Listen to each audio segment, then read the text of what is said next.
Roxanne po. Irish po. Taga asa mo? Taga Lagaw. Taga Barangay West. Single mo o na-sidecar? Siya taken single. Single kang. Anong single man ka?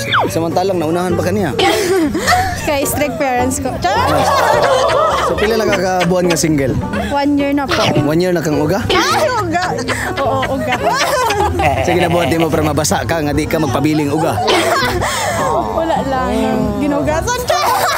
Nagdasa mo para dili mapa. Balik ka mag-uga. Kapila ka maghugas sa kadlaw?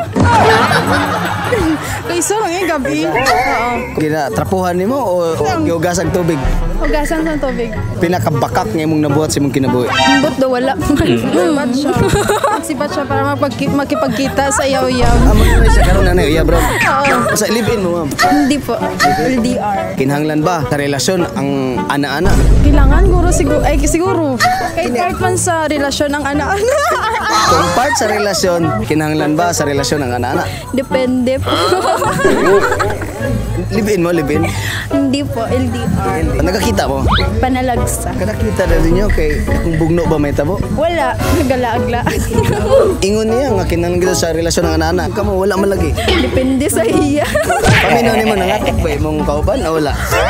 Atik siguro. Atik tikalon. Ano na lang. Grabe ka.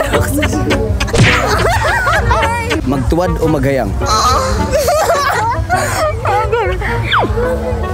Hayang. Hindi ay hayang sa akin. Hayang man. Try na mga nagtuwad mo?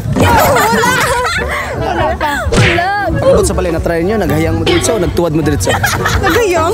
Hayang food. Kapila mo maghayang sa usa ka adlaw? Always. Kay always mo ganda. Pinakadugay nga hayang nimo? 1 hour long. Hindi man makaya. Tagilid na yun. Shout out sa mga friend ko sa Stratford. Hi! Ay, shout out po sa mga friend ko sa Ramon.